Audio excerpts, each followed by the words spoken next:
Welcome back to the Occult Rejects. Tonight we are talking about the divine feminine. But we have to be careful with that phrase because the divine feminine is not just one thing. It is not just goddess worship. It is not just fertility. It is not just sex, motherhood, nature, or moonlight. It is also sovereignty, terror, prophecy, grief, magic, war, kingship, death, healing, initiation, and forbidden knowledge. That is why this subject has always made certain people nervous. When the feminine sacred shows up outside approved religious boundaries, it often gets demonized. The goddess becomes an idol, the priestess becomes dangerous, the healer becomes a witch, the woman with visions becomes accused of deception, possession, or heresy. And to the ignorant, the uninitiated, and the fearful, anything sacred that does not fit inside their narrow theology starts to look satanic. But that reaction says more about fear than truth. Across the ancient world, we find the sacred imagined through feminine forms.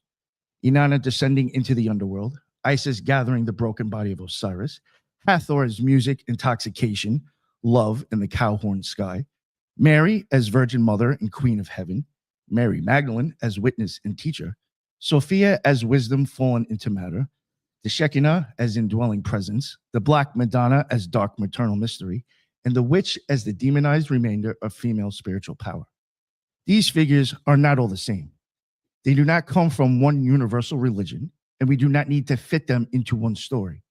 But they do reveal a pattern. Again and again, human beings have imagined the sacred through the mother, the virgin, the queen, the mourner, the lover, the prophetess, the witch, and wisdom herself. So tonight we are asking what happens when the feminine face of the divine is honored, feared, absorbed, renamed, or driven underground. And why does this sacred keep returning through the body, the womb, the tomb, the moon, the dream, the cave, the crossroads, and the woman who knows too much? And to talk about that topic tonight, we got a whole bunch of us here. And to start that off, we do got Judith DeLune. What is going on, Judith? How are you? I am fine. Thank you for having me. I look forward to this discussion. And everyone else, you can find me normally on X, Spreaker, and on YouTube as the Loon. And I'm glad to see here with glad to be here with the whole gang. Oh yeah, we got a lot of us here tonight. It's gonna be awesome. We got my man Jin the Ninja. What is going on, Friday? How the hell are you? What is up, boss? Mr. 99 or Mr. 93? I guess I didn't. I always like 33, that. 93, 99 now. All right. It always changes. Okay, well, that's good. Go I for mean, get 69 upgrade. next. Okay, next time. So I'm really excited. I mean, you always email me the invites, and I'm always game to join. But I saw Divine Feminine, and I saw everybody was coming, and I was like, well, this is kind of my wheelhouse a little bit, at least. I mean, I started with you, Nick, discussing the Mahavijays and the Kabbalistic Tree of Life. So, and I also did the Aeon of the Daughter with the Grey Lodge. So, it all kind of makes sense. So, I'm really excited to be here. If people want to check me out, they can go to youtube.com/at Threshold Saints or substack.com/Threshold Saints. You can find all of the Threshold Saints episodes as well as the Grey Lodge. And yeah, we've got Battlestar Galactica coming up on Friday, so everybody can stay tuned for that. And I have multiple episodes of Saints dropping with the people from Apocalypse Confidential, which is a very cool online lit mag. They say is going to be the new Vice. So let's see where it goes. Cool. Thanks, guys. Appreciate it. All right. Sounds nice, man. Good for you.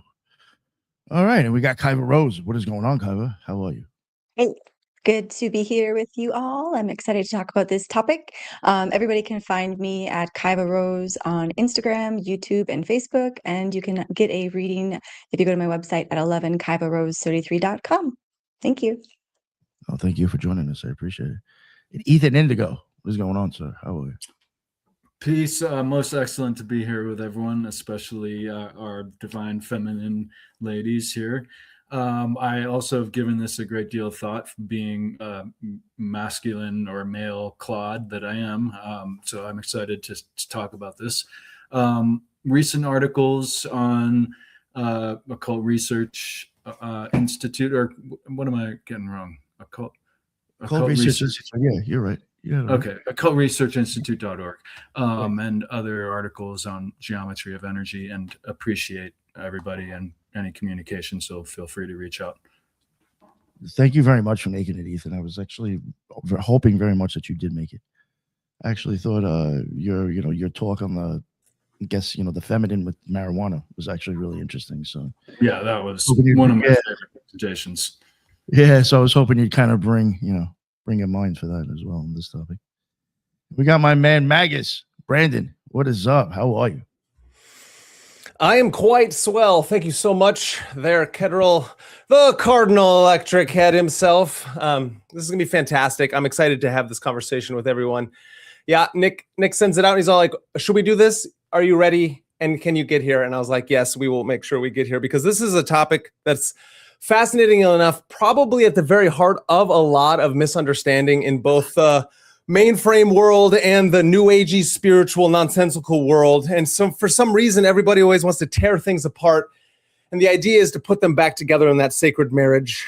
And so I'm very excited. Find me at Magus in the Media, where we break down myth, magic, and the meaning and the stories that you and I love. And I love working with these people right here before you. And let's get it on. Awesome. I'm so happy you made it, for real. Thank you very much, sir. Appreciate it. And we got my man Jules. What is up, Jules? How are you? What is going on, man? Thank you guys for inviting me this evening. It's good to see you all again. Everybody, I'm Jules, host of the Great Pill Podcast, the Mississippi Mystic, Handsome Hierophant.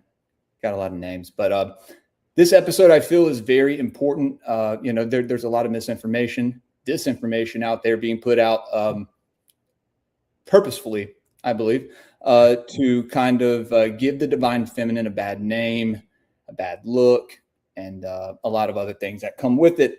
And, besides finding it in these ancient texts and, some of these ancient mysteries, these, certain kind of archetypes that you see throughout time,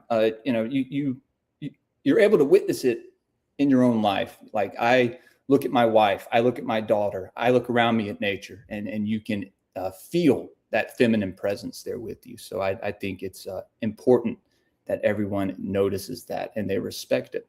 But you can find me over at Twitter, on Twitter, X, whatever, at Graypilled 3Ds, because my old account got hacked. And then, YouTube, Rumble, Patreon. Over there, go support the show there. We do a lot of things on Patreon. So again, thank you for having me, Nick. It's good to see all you guys. No, thank you. I appreciate you making it, Jules. Yeah. And again, last but not least, we got the Platonic priestess herself. We got Eros. What is going on? How are you? Good to be here with you guys. Thanks for inviting me. I'm so excited to hear everybody's opinions on this topic, because it's quite complicated. I think there's so much to it. So really excited. You can find me on YouTube at Eros Up, or on X at Eros to Ethos. And then I also have a Substack now. Awesome. Good for you. And thank you very much for making it, Eros. I was really hoping I could get all of you women on for this topic, obviously. So I look forward to all of your input. One thing I did want to add, and I think you kind of just really said it right there, Eros. When it comes to the divine feminine, I think that fits just so many things. It could be archetypes. You see it in art. You see it in pop culture. You see it in tarot. You see it in emblems. It can represent so many different things. It could be a symbol for a whole idea of something. And I even do think it's, in some ways, it's even used to show physiology. But I definitely think it is something if you were to sit here and be like, oh, that's satanic, it's like, well, which part? It's such a huge topic that, maybe there is a negative aspect of it, but there's a negative aspect of everything if you push it too far.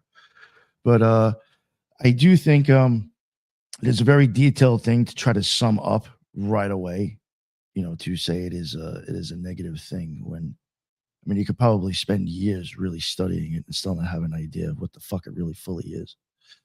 But hopefully tonight we will get into some of those ideas and some of our experiences with it, or just stuff that we've studied or practiced ourselves. I did want to kind of go around the group and probably, I guess we'll start with Judith. And I kind of wanted to get an idea, I guess, from everybody, what is the divine feminine to them, or how did they incorporate that in their practices, if they did, or to that extent. And Judith, be perfect to ask you, since you're a ceremonial magician as well. Well, actually, it goes further than that. First, the divine feminine to me is the female energy. If I would put a face or a name to it, it would be Mary Magdalene to me, on how she's been treated through the times. And I grew up Catholic, and she was demonized, which is what we're seeing happen with the divine feminine in the popularity. She's being demonized. There's falsehoods going on. I know a lot of people, we were talking earlier, how there are people still shitting on the whole idea of the divine feminine. But if you look at what they did to Mary Magdalene, there are some people out there who consider them Christians who don't realize that even the Catholic Church admitted prior to even my birth that what they lied on her, called her a whore, said she was possessed by 7 demons, which was not true. And the Catholic Church came out and they admitted that. And now the truth is coming out about her, and there's a revelry. And so to me, she is the divine feminine only because she's an archetype for the divine feminine, because she holds the secrets. If you follow Jesus, if you consider yourself a Jesus follower, she holds the secrets. According to the Gospel of Mary, he told her the secrets that needed to be conveyed, and to avoid that, and which is what I see happening with that energy, to shut her up, basically, even after she was gone. They said lies, so no one wanted to be her. And I take it personally only because, yes, she is a saint of the Catholic faith, but there's a falsehood that was said about her, and what the secrets that she had to share with the world was squashed due to these lies. And the finding of the Gospel of Mary is where this is coming to fruition. It's always been uneven throughout the ages that women were suppressed when it comes to divinity and everything else. And the divine feminine is the opposite of that. She shows that a woman could stand equally with a male, the masculine energy.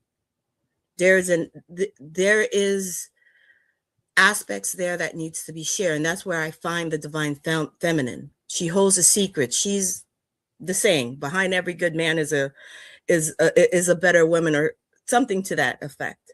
And that's how I go about it. I was Wiccan, and we did a lot of goddess worship, and there's a lot of reverence in the feminine energy, and that's where it goes for me. Thank you so much. I appreciate that, Judith. It was great. Jen. What is up, Jen? Can you hear Okay. me? How do I sound? Yes, you sound great. You sound great now. All right, good. Thank you. Appreciate that. You're welcome. Well, I'm gonna riff off Judith because I think Mary Magdalene, when we did the Aeon of the Daughter spaces, I said that she is the Aeon of the Daughter. Like, she is one archetype, one manifestation of the Aeon, and she is a daughter. She's not a mother. And I think this is a very important, like, because I'm an axialist, so maybe I'll start there. So I'm an axialist. So I believe that, like, the cycles come like Yod He Vav He. It's the father, the mother, the son, and the daughter, and then also the fifth, the secret one, the dragon. That this can be, configured in different ways, but this is the general sort of formulation, I think, of Aeonic thinking that transcends, like, the Typhonian OTO, the OTO, and all in chaos magic. I mean, this is the wheel, we'll say. So I think, Mary Magdalene, she holds the crystal vial. What is in the crystal vial? You can say it's the alchemical wedding. You can say it's the panacea for all infirmities of man. You can say it is the truth. That's one way to understand it. You can say it's the alchemical dew, like what you would collect off of a lady's mantle on a Friday, like on a Venus rising, on a sunrise. You go collect the dew, fresh morning dew from the lady's mantle plant, Alchemia mollia, and you use that for all your alchemy. And of course, you can't mention Mary Magdalene without discussing the Bain Marie. So this obviously did not come from Mary Magdalene, but it comes from Mary of Egypt. As Judith said, Mary Magdalene was conflated with various other desert mothers. So a lot of people know about the desert fathers. There's obviously been a huge resurgence in online orthodoxy. So they'll often talk about desert fathers. But in the Catholic Church, there was actually a movement of desert mothers. So people who would leave society and sort of enter into this kind of pseudo-monastic, but very esoteric. This is a very esoteric kind of Christianity. This is not for the Normgroids. And I also think that Mary Magdalene corresponds very, very well. People can absolutely dispute this, but for me, the Kabbalah and the sort of archetypal aeonic concept makes sense. She corresponds very well to the Nuria. So the Nuria is the daughter of Noah sometimes. Sometimes she can be a third daughter of Adam and Eve. There are different configurations in the heterodox sort of Gnostic canon. But the Nuria is said to burn down the ark. This is kind of her story, is that this angel called Eleleth appears before her. He is not one of the archangels. And in fact, he suggests that the archangels, interestingly, as David Rankin sort of alluded to, the archangels can function very much as archons. And sometimes they are treated as that in Gnostic literature. So this angel comes before her and says, listen, the archons, they tell you lies, but everything that they say is a lie, but it's not real. It's only in your mind. So the way to break the spell of the archons is to burn it all down. So this is exactly what she does. She takes a bow and arrow, she lights the arrow on fire, and she sets Noah's Ark on fire because it is said that she finds it in deficiency. Obviously, this is a metaphor, but it's an interesting metaphor because it represents a kind of a destruction by fire. So a lot of Kabbalah, especially the Ramic style, like the Hasidic Kabbalah, is very not obsessed, but it's fixated on the idea of destruction by water. Whereas a lot of Islam and a lot of Sufism and a lot of more esoteric ideas are focused on the destruction by fire. But I think this is an interesting idea in Christianity because it becomes a complementary rather than an oppositional polarity. It is the daughter of fire, meaning the daughter of Deborah, with the son of mercy. So Christ would be coming from Hesed, and she would be coming from Deborah, and they, of course, meet together in Tiferet in the alchemical marriage. So I find this to be a very profound concept. I think other people do too. I don't preference the divine feminine figure. But I have a very strong Dakini practice in Tantric Buddhism. And I always have, and it's always been my strongest practice. Now I have changed, and this has always surprised people that I actually practice a masculine deity, like the last couple of years. But I have always continued to practice the Dakinis because I find them to be very accessible to me. Not everybody finds them as accessible. Some people have to cultivate it. We would just consider that to be a byproduct of karma. Certain people have more predisposition to certain deities and certain practices. So I would say that my relationship fundamentally is very close with the divine feminine. And I also try and cultivate that energy and integrate it in my own practice.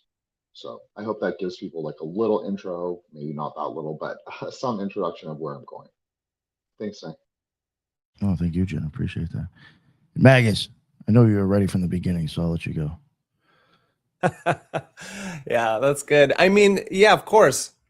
These things are deeply ingrained into our very nature and being. And so, interesting enough, like what both Jen and Judith have brought up are very important aspects of this principle called the divine feminine. So obvious, of course, we have two different dual principles within all of us.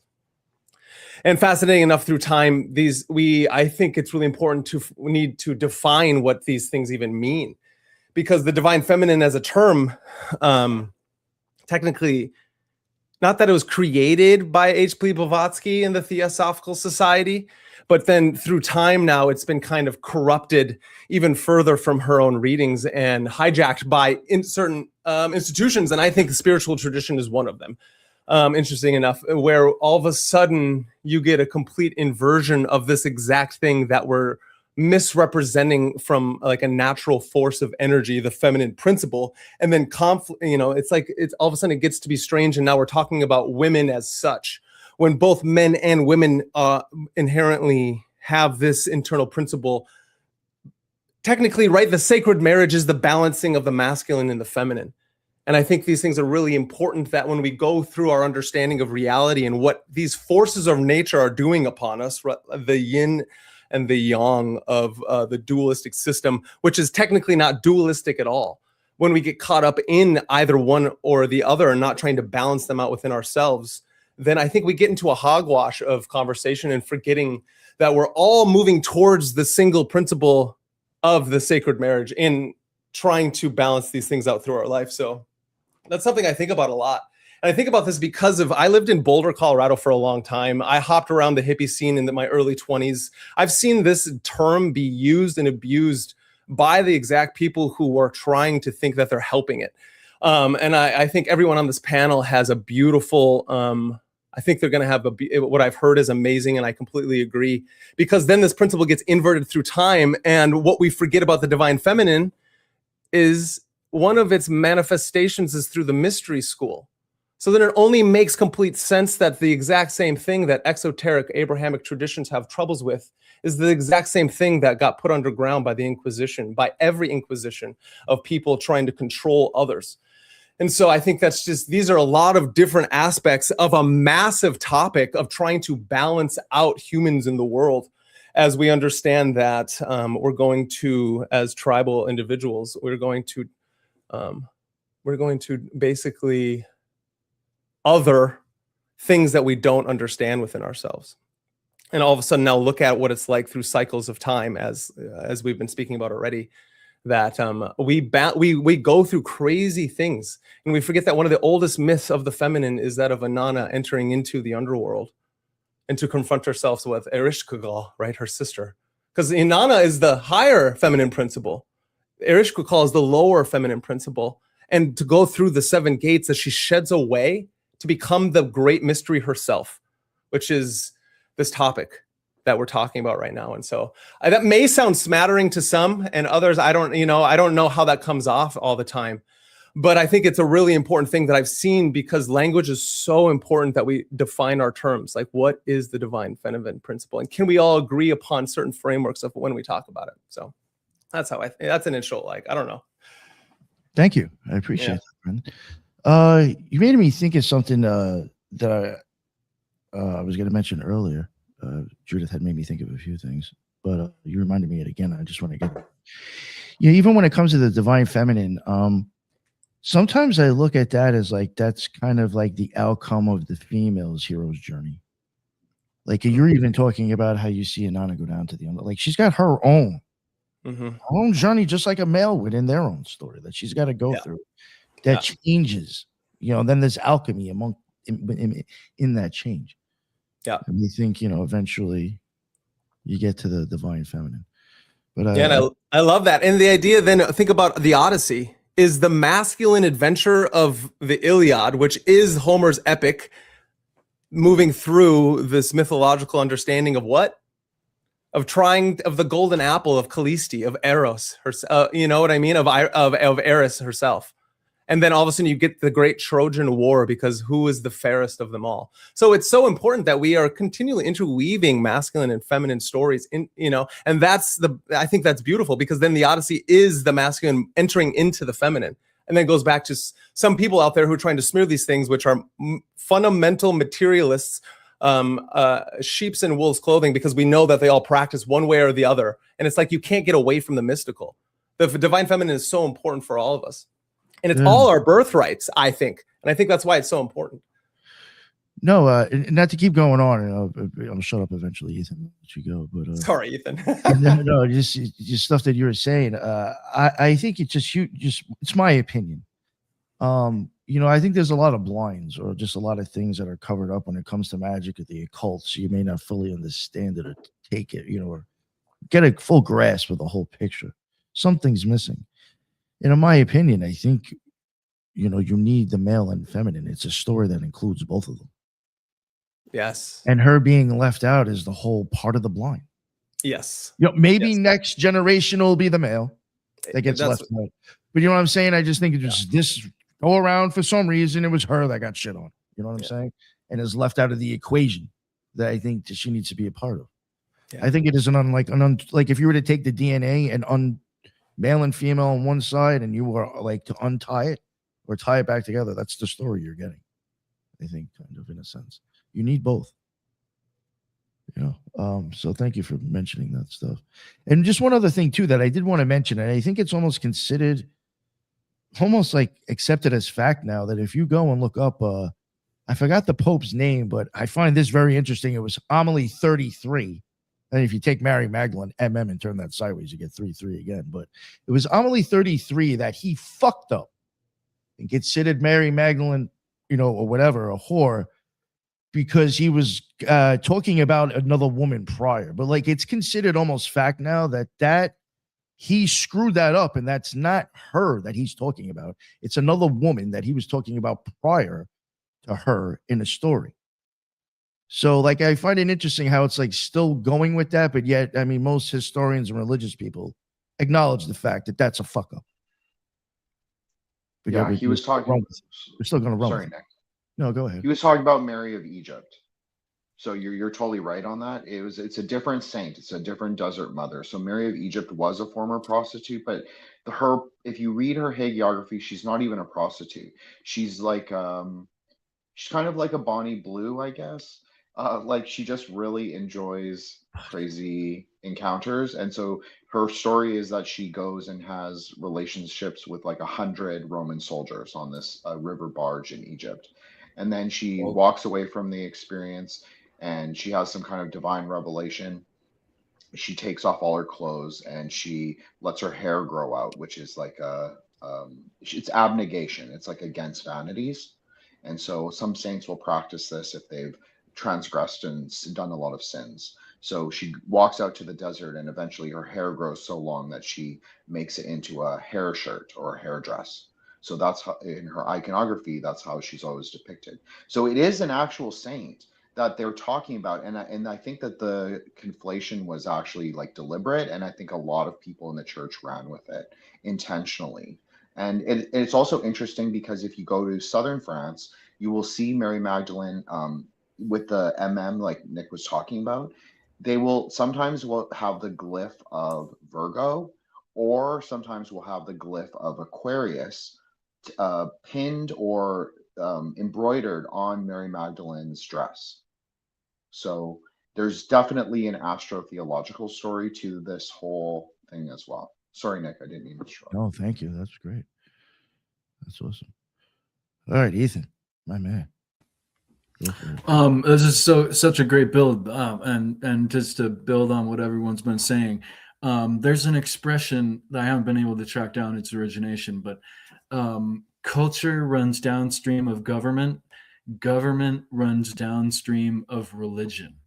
And just to point out that the elimination of the consideration of the feminine, let alone the divinity of the feminine, has been prohibited for thousands of years, beginning with the Asherah polarity, which if you look at it in contrast with Yahweh polarity, we see that a whole consideration of idea is left unconsidered.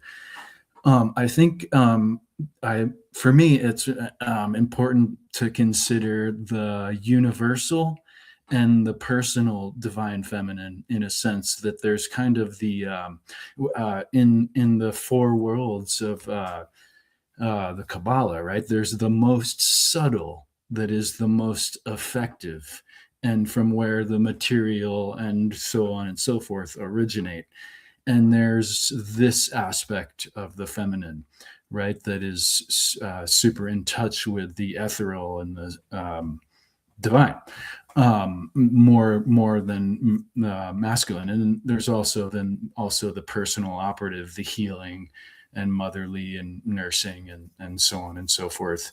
For me, the yin yang does depict this hermetic union that Brandon touched on that kind of causes, stimulates, if you will, so much ascension minded or parallel ideas in accepting what Jung really proposed, this anima and animus, the feminine within the masculine and the masculine within the feminine, and balancing these two and addressing, any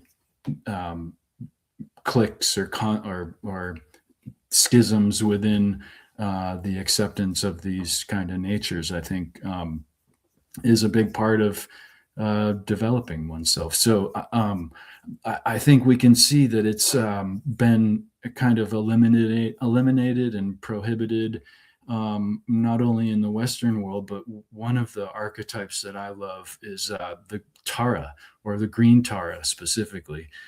And she is a meditative practitioner and is told by her peers that are all men that, essentially, wow, you're really good at meditation. Too bad you weren't a man, for you might be able to ascend in this lifetime. And she continues to do what she does, and becomes this ascended being, and proves them all wrong, as one of the iterations of the story goes. So I think of Green Tara as a great kind of embodiment of that energy. But that's about all I wanted to say. Well, thank you very much, bud. I really appreciate that. Kaiva. Yeah, Sure. this is a great lead up. So for me, I see the divine feminine more as like a force, like the dark potential of all that is. So when I think of masculine, divine masculine, I think of the single pointed focus, the effort, the light. But when I think of the divine feminine, I think of it more as like the dark potential of all that is, which is why perhaps it is looked down upon, because people are afraid. And this is why I think, for me personally, the divine feminine is a subtle force that moves all things, right? It's like women naturally have the ability to tap into the divine feminine, for the fact that they are most like the divine feminine, but they are female. Female and feminine are two different things. One's a sex gender, one is it's a nature, right? So when we think of the nature of the divine feminine, we think that both male and female have that nature, but women are more able to tap into it because we have more likeness, just like water is more like earth than it is fire, right? So there's similarities in why women have the ability to tap into that subtle force of energy and use it and channel it more consciously, because it's naturally in our own element. But that doesn't mean that men don't have it. And I think that's what's the problem that we have in our world right now, is I do find that women are also very masculine, right? And they have not embraced their divine feminine, for the fact that we do live in a very single pointed, masculine created world. And I'm not saying that's bad. I think masculine and feminine energy, when in balance, are super essential, because the warrior needs the goddess, and the goddess needs the warrior. So they're both needed. But I definitely think separating the idea, kind of what Brandon said too, like that idea that feminists take the divine feminine and make it their own, right? But then they don't appreciate the divine masculine. And so the question for me is then, so if we can appreciate the divine feminine, because I actually didn't know that Christians don't like the divine feminine. I'm pretty removed from that. So I didn't even know that was a thing that was happening. I've actually only seen the opposite, which is like the new agey, only embracing the divine feminine and really pumping that up, which I think there's a balance, right? Because if you pump it up too much, that you're not appreciating the masculine energy. And I think we all have both forces inside of us. And so it's super essential to not deny a part of yourself. And so, yeah, I think the divine feminine at its core is Tiamat, right? It is the dark potential of all that is. It is the universe. And the masculine force is the light that makes things appear.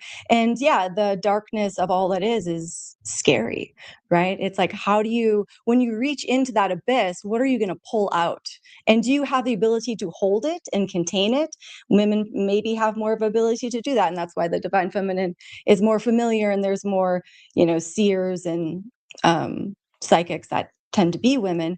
But yeah, that's kind of what I've contemplated and thought about in my own mind. So thank you.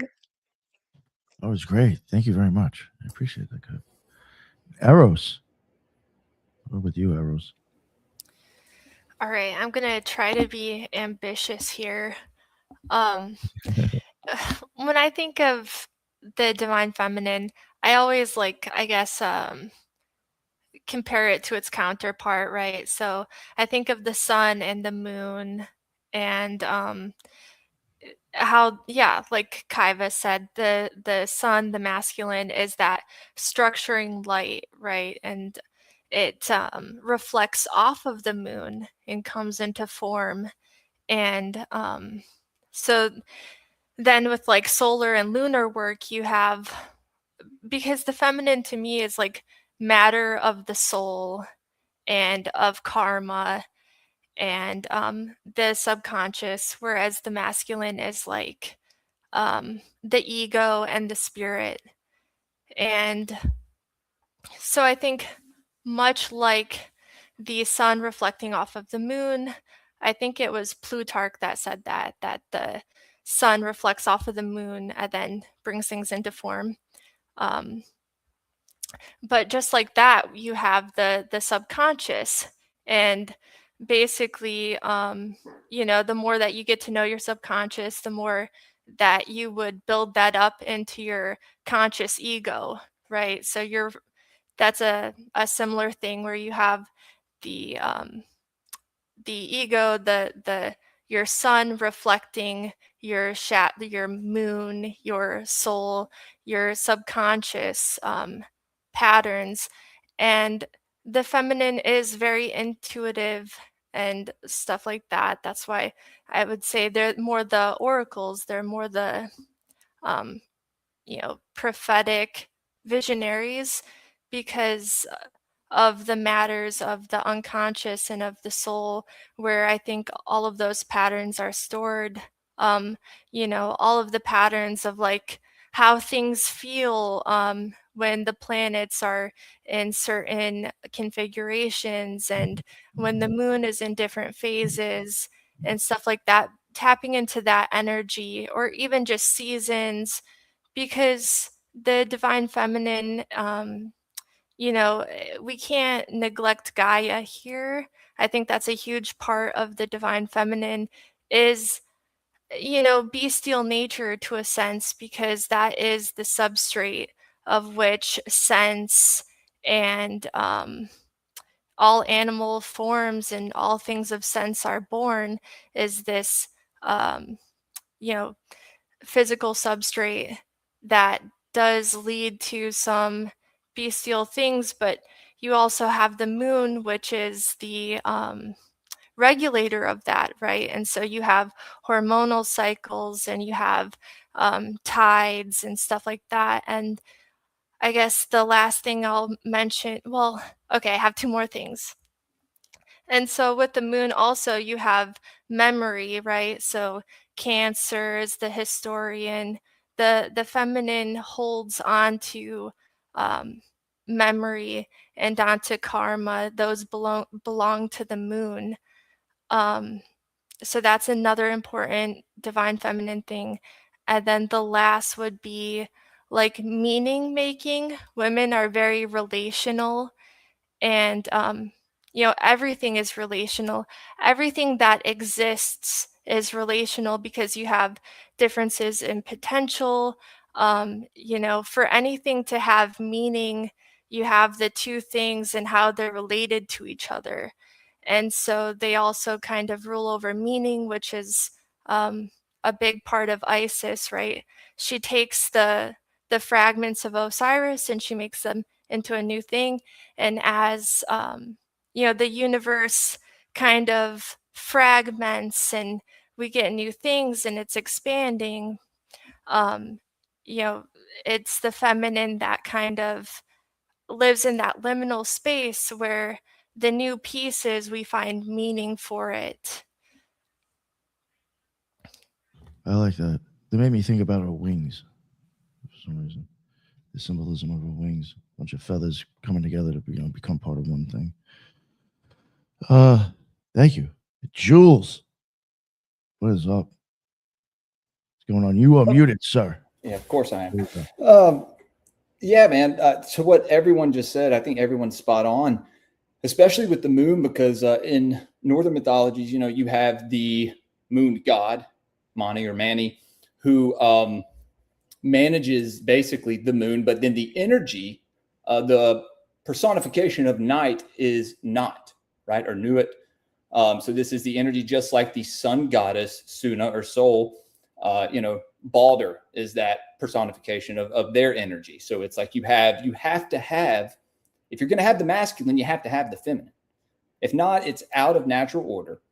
And I don't believe it's of what someone would call God, or, we come from a woman. We live on a planet that is feminine. You know, and our job, and this is another archetype that has been hijacked besides the divine feminine, is the green man archetype, being the masculine form of nature, right? And spreading the seed throughout nature to make it blossom and bloom. And, this does go all the way back, and Isis being the mother of the mysteries. And, there's some myths that she buried Osiris in an oak tree. Some gods of the morning wood lore there, but, it goes, and I'll speak on some northern mythology. I think Kaiva was talking about, there is that dark aspect to it that people like to demonize. You have the Morrigan and Hela and a lot of other goddesses that embody this, but then you also have the opposite, right? Freya, you have the Valkyries, you have, even in the sagas, Brunhild is this embodiment of the divine feminine manifested to man, right? She's there so like the king's line can go on from, and this is all from certain sagas, right? So, but I'll come back to saying that, this is something that I think is important, that most people understand is necessary. This is something that you can't just write off. You can't just go, oh, well, I don't want to mess with the divine feminine, so I'm going to push it over there. It's kind of like the lower and higher self as well. People want to kind of try to cut their lower nature off. And it's like, bro, it's always going to be there. You have to learn how to, walk with it and how to have a balance, right? And that's what it's all about, is a balance. So, yeah, man, I think there's a lot of misconceptions nowadays concerning feminine archetypes and the roles of these goddesses in these stories. Well, the gods and goddesses, right? They're all looked at as these fallen deities, and like, yeah, they all have a fallen nature to them, just like we do, but they also have this divine nature as well that we should strive for that, right? That's the inspiration right there. But yeah, all the things you guys said are spot on. I can't disagree with any of it. That was great, Jules. Thank you. Appreciate that. I mean, I guess for myself, I really don't have all that much to say like everybody else did. I guess when I look at like a divine feminine, or just the word divine, I automatically think, I guess, otherworldly or not in the flesh. So I automatically, I guess, take it to like, the more higher divinity, pretty much to the point to, I guess, it'd be dark matter or magnetism. If you really want to get down to like, when does creation really start in the feminine aspect, I would look at it as like probably something along those lines. Going that high up, I guess, in the creation scale. But even like thought forms and stuff, starting to put those into form. Sound of music, something even along those lines. Like when you start taking, I guess, like if you, you could ring one note and let it go. And I guess that would be, sound of music. But like when you start having the pauses in there and the different notes and all that stuff, that is really putting vibration into some sort of structured form. So I would even look at it as something like that, even taking like lighter sound and putting it into form. But I appreciate all these different points of views. I think those are all great. It was actually great to hear all of them from you. Give me an idea of what you guys actually even really think about. So it was pretty cool. I was, it was a topic that we seem to be, I guess, some of us have brought back up.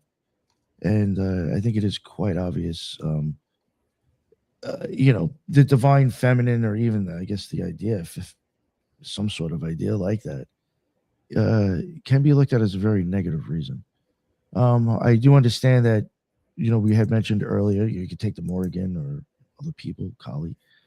They could be looked at as, not that positive. But I mean, I guess maybe because of the way I look at it, chaos, regardless, is going to happen when you change something. Regardless if there's a change, like if I stop smoking Newports and go to Marlboro, that's chaos. Technically, doesn't mean somebody actually got killed. Holly didn't have to kill anybody, but she might have been representative in that decision to make that change. That's another Something goddess as silly right as that, So, my heart, as crazy as this sounds, I think my heart deciding to pump one way and go the other way. It's never doing the same thing at once. It's just in constant chaos. Well, that chaos I need, or I stop fucking breathing. My lungs blowing out one way and then deciding to suck in and not continue blowing, which you can't do. That is chaos. It is switching up. It might sound a little crazy, but I do even think, stuff like that. So you do need that, I think, in some ways. I actually think our body is in constant chaos. There's cells being created and dying at the same time. I mean, just existence, I think, is chaos. But so I even in that sense, what I'm trying to get at as I'm babbling is that I don't think automatically is always negative. There's just a way of depicting something changing. But I guess what I also wanted, was finally getting to, I guess the whole demonization thing about it. I understand it's gone on in the past, and it seems like maybe with the satanic panic era now. I also know that it is profitable to come out and say that you're a Christian podcaster nowadays in the conspiracy community. So you may get a lot of people that just want to make clickbait shit and point at demons all day. So it may be a topic that you'll end up covering because somebody else that did it a few weeks ago seemed to get some clicks too. But I just don't understand. Where do you think, like, I guess maybe it's still a carryover from the churches or organized religion, but like, where do you think maybe it all went wrong with like the whole demonizing this aspect of occultism that, in my opinion, like I think we all have said here, that if you are, it's just my theory, if you are have half a fucking clue on what you're doing, you're going to acknowledge both. So then why is it something that's not in other things? I think it's like hiding the mysteries, like how the mysteries even went underground. Because I think, like what I said, it's like when you're reaching into the abyss, right? Like that's scary, right? And I think so many people like their regimen, the regiment day, where it's like A, B, C, D, E, and I'm just going to do that over and over and over again. But to really live in that intuitive flow of life and trust and faith, I think is something that it goes against in a way. And I have nothing against Christianity or any church things, but maybe it goes against the church in that way where it's like, no, you must come to us to receive your divinity or to receive your confidence or to receive your, something along those lines. Because I think there is something along that where people that tend to be okay with the divine feminine, I think, are ones that are okay to just flow in life and to have faith and trust and to know that they are doing exactly what they need to do and they don't have to like question everything. As in, like, you don't have to have everything figured out before you move to point A, if that makes sense. I just want to respond really quick to both what Kaiva and Eros said at the beginning, because I thought that was great, but then also what Nick said. I'm not saying I'm the Kali expert on the panel. I definitely would never characterize myself as that, but I do know a lot about Tantra. So what Nick said was 100% accurate in my opinion about who Kali is. When Kali appears as a Dakini, so this is not how people understand her on Twitter. This is not how like normative Indians, like what quote unquote Hindus, which is not even a real thing, by the way, but when Kali appears as a Dakini, meaning she's dancing on the Smashana, dancing on the carnal ground, dancing on the corpse of Shiva, her singular meaning is the destruction of time. So every time your heart beats, every time a cell dies, every time Nick burns a little bit of the cigarette, that is Kali. That's the destruction of time right there. So now, sorry. Jen, I was going to ask, so would Shiva be like considered the same as Saturn in that kind of respect, as time, like she's trampling on time? So when Shiva is a corpse, so when Shiva is Shava, he is the mind. Okay? He is not awoken. He does not become Mahakala. He does not become greater time unless she steps on him. So the mind, so one way to think of it is the mind, the sleeping mind has to die or be destroyed or move through time before he can awaken, which is also a Gotcha. metaphor for the Upasaka. So the person performing the mantra for Kali, they also are Bhairava, or they also are Mahakala in one way of thinking, which is Shiva, but it's not really Shiva. Shiva really is just the mind. It's the perceiving mind of all creation, but he can't perceive because he's asleep. So when she steps on him, then he comes into being. And so this is another interesting thing. In Tantra, the feminine force is always considered to be the force of God. It's always a complement. So in Buddhism, we extend this out, obviously Tantric Buddhism, to be the breath, the prana paramita, the perfection of wisdom. This is also can mean the breath. So when God is breathing and he's in like his meditative state, so take Shiva for example, that's just an example. Yes, he does exist in Buddhism, but it's understood more ontologically. He's not a god like Nick was talking about. It's not like a deity. It's not like a deity sitting in heaven. It's a higher force. It's a higher principle. So when he is doing his meditation, every time he is inhaling and exhaling, the Shakti, his wife, takes immanence in the world. Now, this is a more Indian tantric thing. This is not necessarily a Buddhist tantric way to understand their configuration, but it can be. So it's a really good way to explain to people that Shiva is really God. He's like an Ein Sof Or. Like he's way out of our timeline, our like existence continuum, whatever it is. And in Tantra, it is the feminine divine force that falls, just like the Gnostic story. It's exactly the same. Even in Buddhism, the original Buddha and his consort are in the cave with turquoise walls and lapis lazuli and the sand made of diamonds. And she looks outside the cave at the flashing light, which is the sun, and she falls down because she hears the cries, just like Ethan was talking about with Green Tara. You can also say it's Green Tara. She hears the cries of humanity. She hears the cries of samsara. So she temporarily stops. You could say that they stop breathing. She turns over her left shoulder, looks out the cave, and she falls all the way down, just like the Gnostic story, again, like through the pleroma. So then she has to re-arise. So when she falls onto earth, she doesn't remember her name, just like Sophia. But she also becomes the birthing grandmother, the Barbello, this kind of Tiamat. That's one way to describe it. Very similar to Ninmah in the Sumerian stories, dude. Like when Enlil, the sky god, decided in the ancient flood myth to flood the earth, she wept for humanity. And then she came back as this kind of grandmother figure, this you could say crone archetype, right? That lived in the mountains. And then she was known as Ninhursag.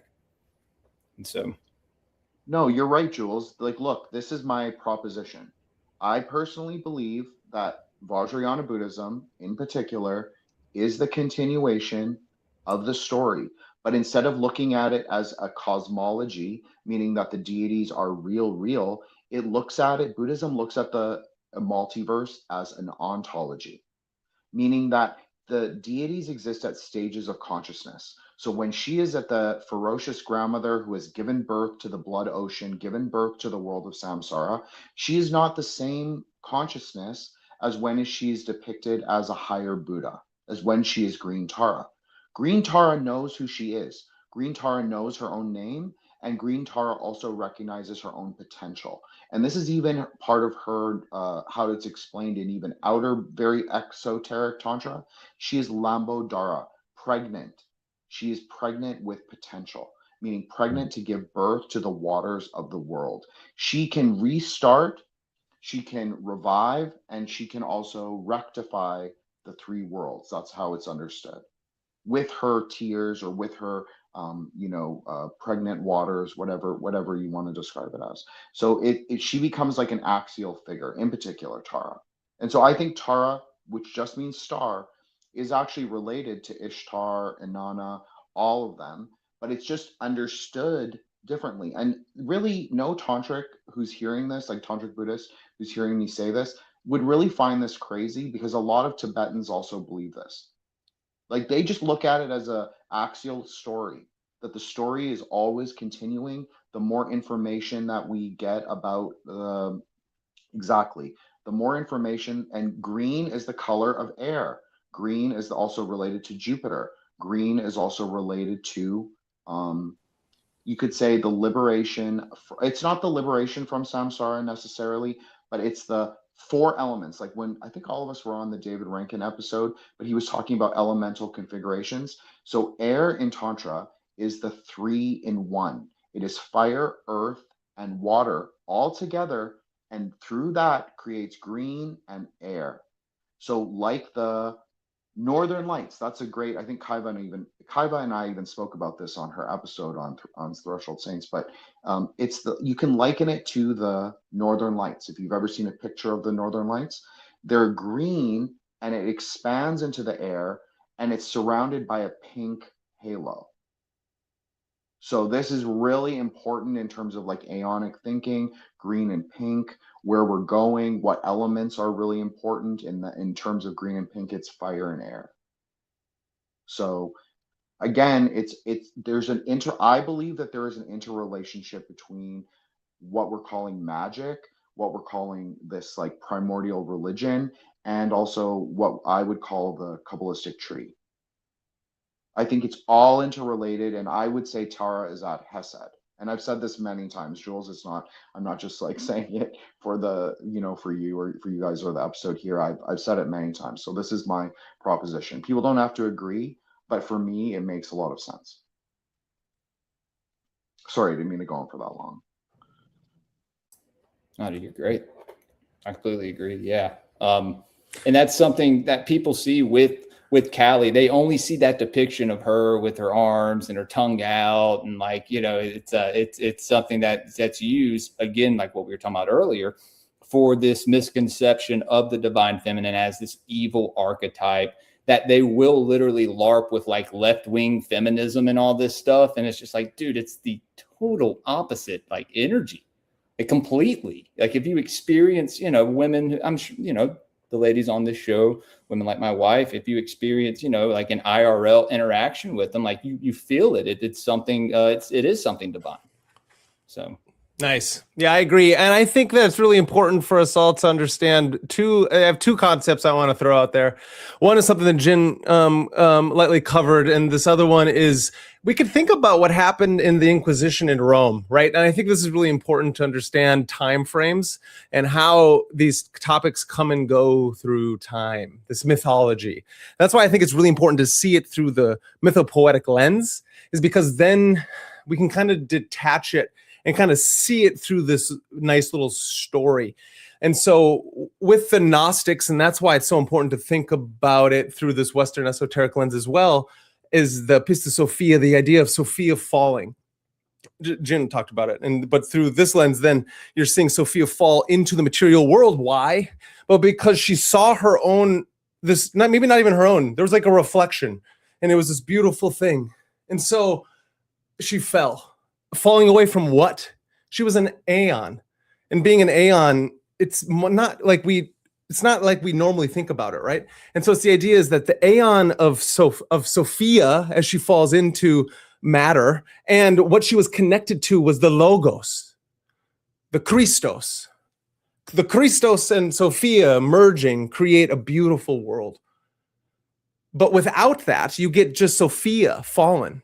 This is pre-Eve. This is pre the world coming into being, because in that one we get Jehovah and Yahweh, these different figures, and these stories representing how you see concepts and forces through time, and then interopolate that to what happened during the Inquisition and with Rome. And so the mystery schools are the underpinning of this entire thing, I think. And I think it's really important to understand that the mystery school's point is to bring a single individual into the thing that needs to balance them out the most so they can completely become human, and that is the sacred marriage. So how do you control entire civilizations? Nietzsche says that there's this master-slave mentality.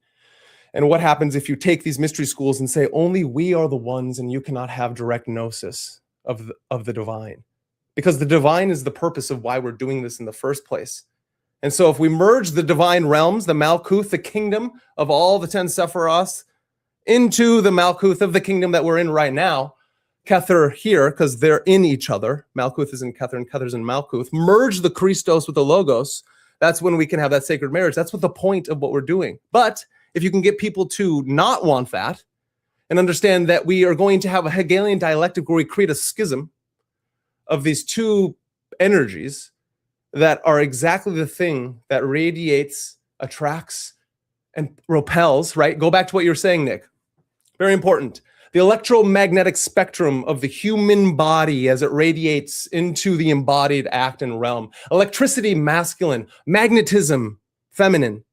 Not male, not female, not gendered. But there are certain expressions of how our organs and hormonal structures and systems move throughout the world in what you are here embodied in. And so what we're doing is with this aura of our experience moving through the world, you and I and everyone here on this entire planet are not victims, even though we may get burnt at the stake like them. But the idea of the Christos unification with Sophia, which is exactly what they're trying to pull away, the human, the suprahuman, the Ubermensch, right? That's everyone. If you can take this one thing and say, now you have to fight this, and now neither of the divine feminine or the divine masculine are in their fullest, and now they've fallen. And what are we trying to do?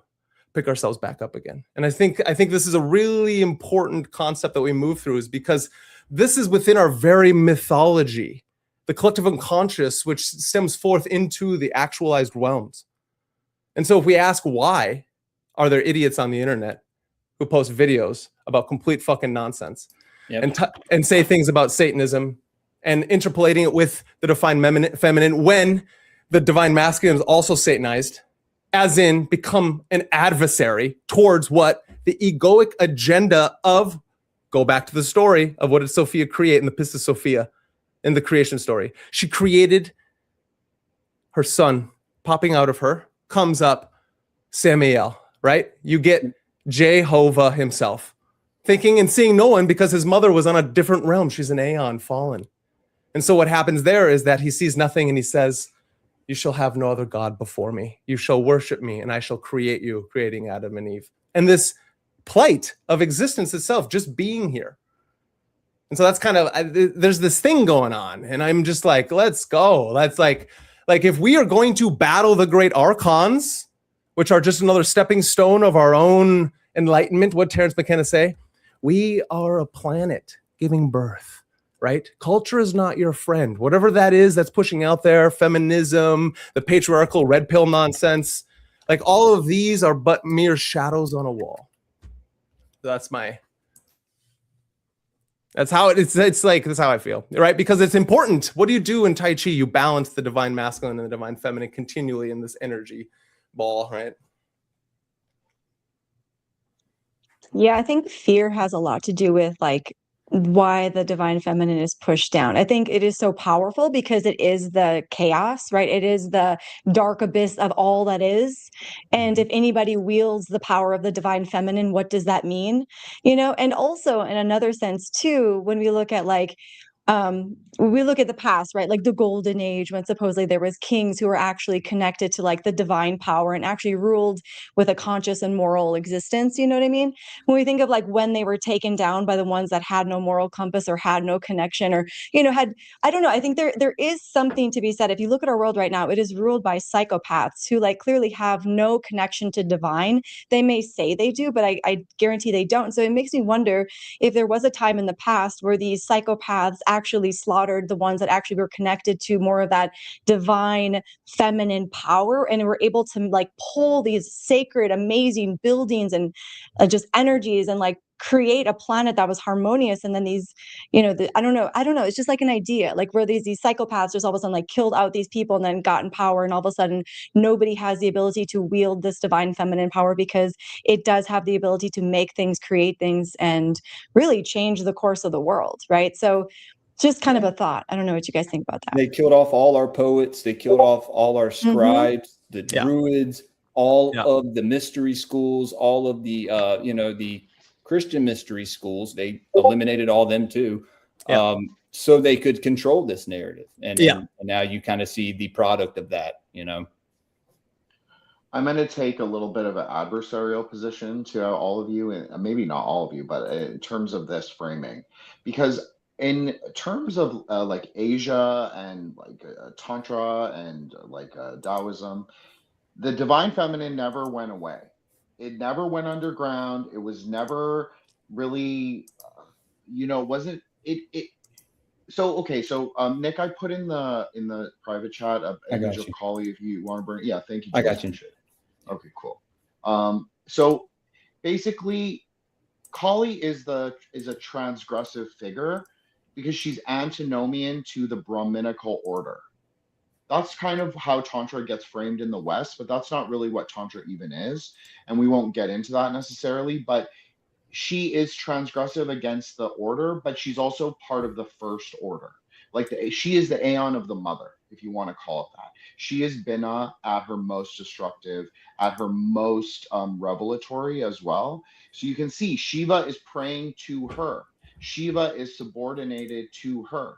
She is standing on the jackal. The jackal is outside of normative civilization. It's a transgressive animal. It's an outcast animal. It eats the dead bodies on the carnal ground. So the mind takes refuge in the destruction of time, because only through apocalypse can there be revelation. Interestingly, she is not the goddess of chaos. I know some people will say that she is, but she is actually not. The goddess of chaos is represented by that older grandmother figure, as I mentioned, and as Jules mentioned, I think other people have said. That's a different name. Names in Tantra mean it's hugely important. So if you say Kali is chaos, no, Kali is is when all things coalesce into like a black hole almost, and then are like sort of caught in the event horizon. So they almost can't escape, but they're also moving through the destruction of time. Worshipping Kali means that your karma is going to be very horrible for your lifetime. That's really what it means.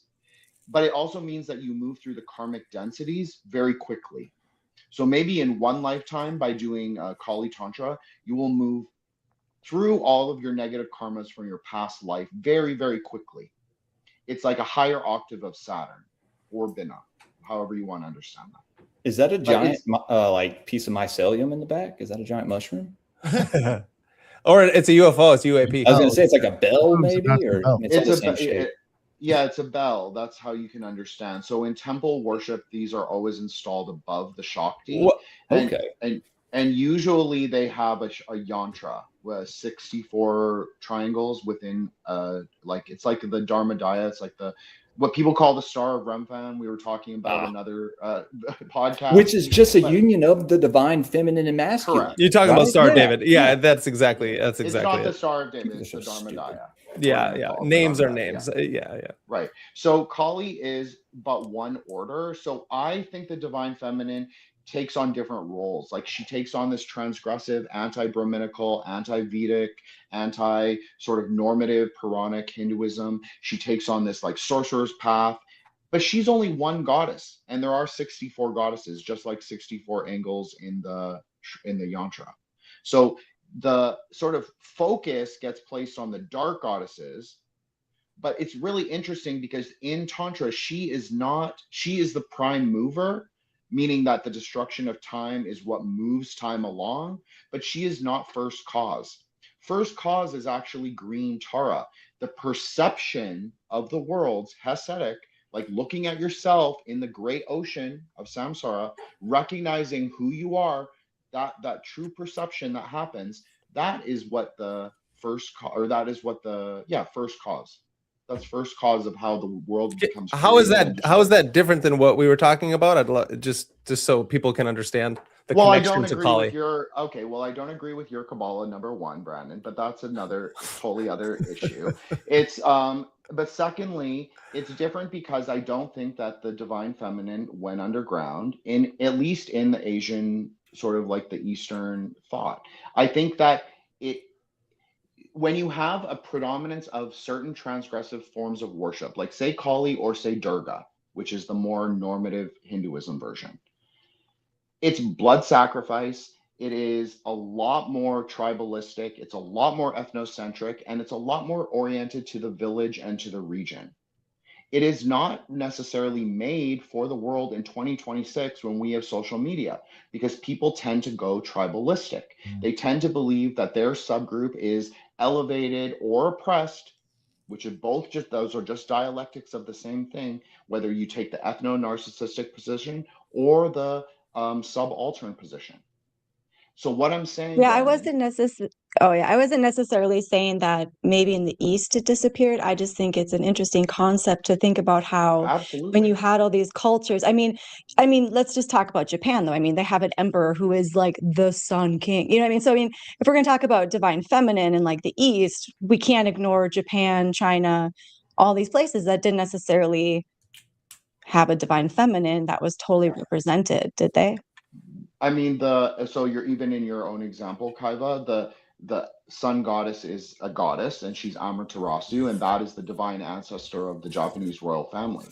So they're Right. claiming matrilineal descent from a goddess, not a god. So it's very different than like the UK and the English sort Hmm. of divine lineage, right? And then in China, you do have these, like the divine feminine is Guan Yin is probably the most important Chinese Mahayana goddess, who is also likened to Tara. Like they're equivalent figures. They may not be exactly the same, but they're equivalent. Hmm. What I'm just saying is that you have different countries running on different time scales, different Right. civilizational models. You are in different aeons, perhaps just speculatively. I, And I so would say just for me to butt in real quick, I would say I do think the demonization is just coming highly from the Abrahamic religions. I mean, we could just maybe all wrap it up and get to that. I think we could all agree on that, probably. Definitely. Yeah. Yeah, I would say so for sure.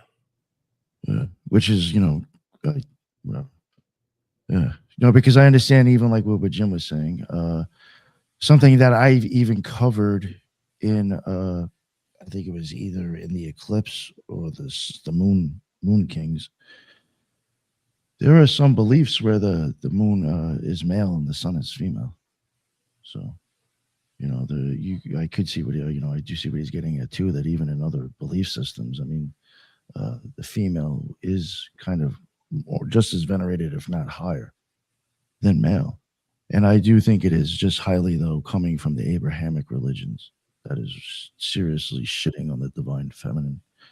One thing I have thought about, and this was an idea that I wanted to kick around. And I have to say, I do owe this to Danielle Lane when we had her on Brandon recently. She had brought something up that I ended up looking into, and I'm actually editing it now as like an episode that I did. She sent me down a rabbit hole right after that show. The whole idea of the Virgin Mary, that actually is not an original idea from Christianity.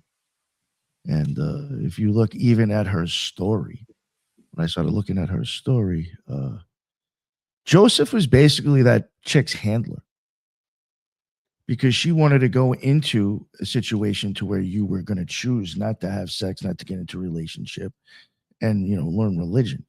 And he was supposed to be there to make sure all this shit went okay. He actually was, they were put together. Where did you read that? I could send you the books. Yeah, I would love to. Yeah, I would love to. Like, who's like interpreting the story that way? Because that's a fascinating interpretation. And she did this. Now, this is where I want to go, though. When you look at all these other cultures, a lot of cultures would look at the Virgin. There were so many other cultures that celebrated the Virgin. The reason they were celebrating the Virgin is because they knew at some point your body's just going to change. You're going to have sex or you're going to get into a relationship and your life is just going to change. That's going to be a changing point in your life that just happens. And you're not going to be the same person anymore. Mary chose not to do that. That's really the only difference. That's like the difference in these stories. Is that's the slight difference. But yet, if you start to even want to go back and look at exactly what the word virgin even meant, that does not mean that Mary was not getting laid. I'm just going to keep it real. It just means that she wasn't married. It had nothing to do with sex. So I think this whole misunderstanding, and I do think that the fact that you have, because in my opinion, it is Catholics, but mainly Christians, with the satanic panic and the stuff with the divine. I often wonder, is it the little tweak to the original idea of the Virgin and the celebration of it and this and that, of her choosing to be abstinent now? Like now it's just like you have to be totally abstinent of sex. Or, you can't be a chick that likes to fuck. You can't show sexualism. Well, they push that with OnlyFans, right? So it's like over sexualized. Yeah, no, I feel like it's like unless you wear a chastity belt as a female figure, you're satanic. Yeah. I mean, yeah, right. I mean, the idea of over literalizing things, right? Either. I needed a chastity belt when I was a young man. I'll take that. Either. Sorry, guys. It's hilarious. I think there's another. I mean, it goes back to the whole thing of like mistaking esoteric symbolism and allegory for fact that she was actually a virgin or she was of pure and chasted state to have to give birth to the Christos, right? It's a similar thing, Krishna, and like there's so many different. She went and studied and shit. She was. I love that. I love that. Yeah, being a high priestess. Some say that she was the daughter of David, of the Davidic line itself. That's another interpretation of Mary giving birth to Christ, and why he would be of divine orientation. Fascinating enough. But I've often covering that. I just feel like when you take the women and then add sexuality to it, that is a huge part of like the whole fear of men. Like I was saying earlier, joking around, I'm just going to keep it real. There's a lot of men out there that are afraid of women that have half a fucking brain and aren't going to be your fucking bitch. And some dudes are just afraid of pussy in general. Let's just keep it real. So it's like you just have a thing against groipers. Is that what? Oh, God. Yeah. They're just mad gay men. Well, you can think of it, Nick, in a Kabbalistic way, is that the church tried to marry the sort of Platonic Trinity, like the idea of the Platonic Trinity, and they tried to fit the characters into Yod He Vav He, skipping the daughter. So they had to make Mary, who is both a mother and a daughter, so Bina Malkuth connection. They put those archetypes into one figure. Now this definitely is not necessarily incorrect from like a Kabbalistic perspective. Like it actually makes sense to me why you would do it. Like there's a logic to it. I'm not saying I agree with it. I don't agree with it, but I'm just saying I do understand it. So if you're interested in like the paradox of numbers and your 3 is sort of like your base form, I mean, like Eros will have a lot more to say about this than me. Like I know nothing about this. I can just talk about it from Kabbalah and from Buddhism. Like that's it. But I'm just saying that I do understand like where they were coming from it. I just think that it creates like a duality, which is that, and Kabbalah does this too. It reinforces the idea of the mother at Bina and the maiden at Malkuth. But I actually, in my own experiences with the Sephirah, that is just not the case. I believe that all the Sephirah have both a masculine and a feminine polarity. I don't think it's just I think the Sephirah are largely a negative space.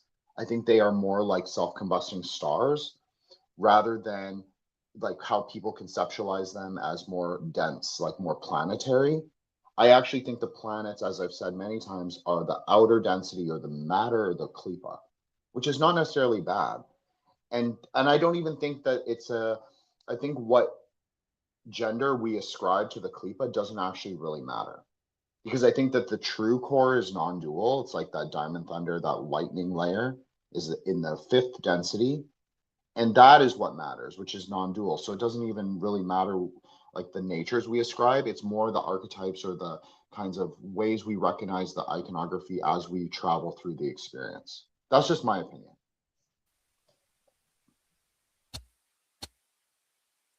Thank you very much, Jim. Anybody else have anything they wanted to add? Well, actually, I have a question for Jen. Off of what you just said. So if we look at it as the archetype in that viewpoint, that means the pushback on the divine feminine and this demonization of it is basically, it's an archetype that the majority is just unwilling to accept at this point then. She has to take on the role of the adversary in certain aeons, if you want to think of it very axially. Like if we are moving in an aeonic cycle and there are certain 3 aeons, this is a more Gnostic conceptualization, but I like it. It goes with the OTO stuff that you and I have discussed before, Judith, a lot, in my opinion.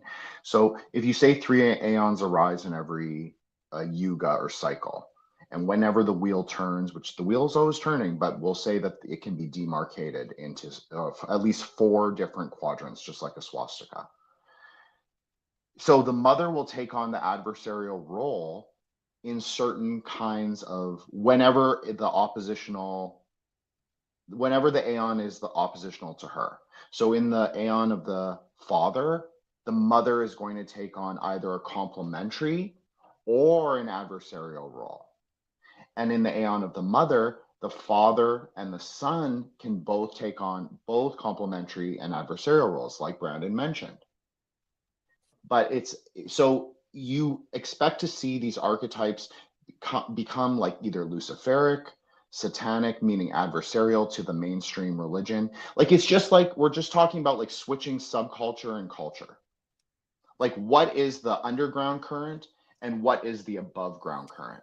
So right now we have largely in the West Abrahamic religions, which I have to say, for me, I never felt oppressed by Christianity. I never felt oppressed by Catholicism, but I do see a lot of the Saturnian sort of slowness of like being born Catholic and going through the church. Like you are basically never going to get there, like to deeper metaphysical experiences just by relying on the outer temple religion. But there are ways to do it, and it's clear from the saint hagiographies that saints were able to do it. Just like the monastics did a lot of demonic and goetic and angelic summoning. There are ways to do it. It's just that it's not considered to be a part of the, acceptable culture. So what I'm saying is that the aeons switch. They will take on positions that are contrary to the order of the laws of nature, to quote the, Keys of Solomon.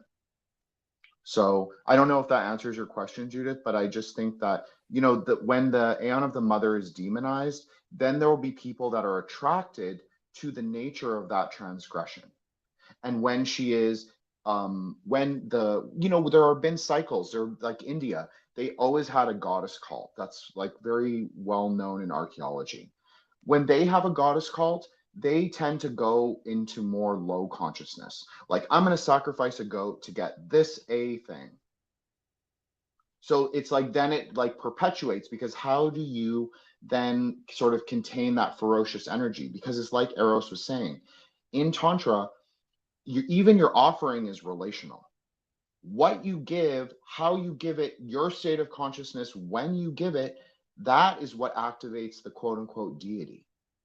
So if you are giving her ferocious offerings in a ferocious way, she's going to come back 10 times stronger and be like, you need to up the ante. I need more, more, more, more. So that's the problem with Aeon of the Mother. She always desires more. And I think this is also what Crowley was talking about, but I think that he also got caught up in like the polarity of father mother. This is just my opinion. But I think that this is why he was like Aeon of the Sun, because he was like, we need to break out of this kind of extremes of the polarity and move into this new aeon, but he was against like this, whatever, for whatever reason, he did not like Frater Chad's Aeon of the Daughter work. But I think it was really complementary to his, and I think that that's why he didn't like it, because he saw himself as the great beast in opposition to, all the, all that is good or all worldly religions or whatever. He was like he was proto-punk, you could say, and or proto rock star, and so he didn't want the Tiferatic like balance, the harmonious sort of nature of it. So this is just my opinion, obviously, but this is just, I think that it goes to like what you were asking, like why do we see certain things demonized? And I think she likes the role. Like if you were gonna anthropomorphize the feminine divine force, I think sometimes in certain aeons she actually likes being the transgressive adversarial figure. I think it suits her, especially in like the quote unquote feminist dark goddess worship. I think that those forms suit people who are going to be transgressive, who are going to, want antinomian ritual. I was thinking about something we mentioned before the show about how the arise of this whole idea of witches was really due to this kind of monotheistic demonization of women. And actually, historically, I believe a lot of these were found to these cases where women healers were chastised and punished. They were just midwives and herbal healers that were deduced to be, some kind of dark feminine powers that, because they were able to take care of people that normally suffered and died. And the whole idea of repression of that came from, or really the idea that all this had to go underground came from this repression. And further recently, the idea that we have this allopathic medicine industry that totally eliminated even the consideration of herbs and even nutrition to where it's all allopathy, poison, drug, cut.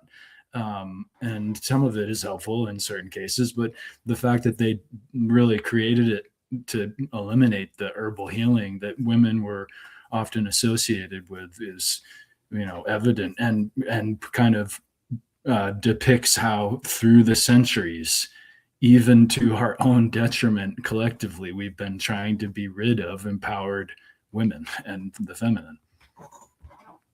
Yeah, I agree with that. And it's also like if you look at just I always like to think of it like the devil is present at all times, right? And what better way to cage people than to separate their identity, right? Than to convince them, because it does just come down to people are just convincing other people, right? Like the whole medicine thing, like, oh, they're all witches, let's all kill them. So it's kind of just wild that the sovereignty of so many people was taken because they were unwilling to follow their intuition, which is that divine feminine force, right? So instead of following their intuition and being like, wait a second, that woman saved my life with that medicine, instead they're like, no, that dude and that other person say that they're the witch and we should just off with their head, right? So it's like this convincing of people to go against their own sovereignty is such a wild concept that it does show you like the suppression of the divine feminine, just letting it be the intuition, right? The intuitive power to like question, why would we do that? First off, why would we kill anybody just because they're like, have we seen evidence of their bad doings, or are we just going to take the advice of this person, right? So yeah, it is very interesting, the convincing and all of that. So I'm glad you brought that up, Ethan.